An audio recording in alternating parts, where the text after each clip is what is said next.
Cedar Point just released its first official POV concept video for Siren's Curse, the new Vekoma tilt coaster that's opening at the Ohio Park for the 2025 season.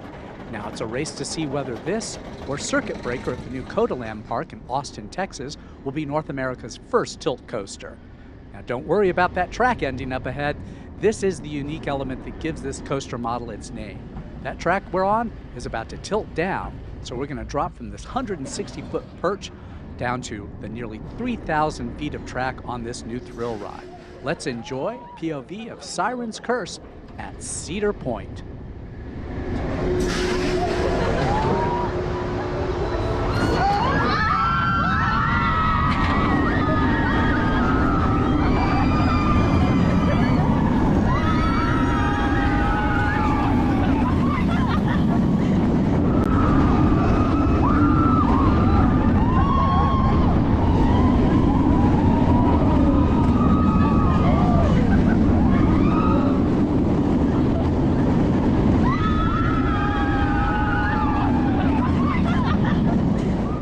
For more roller coaster news, follow us at themeparkinsider.com.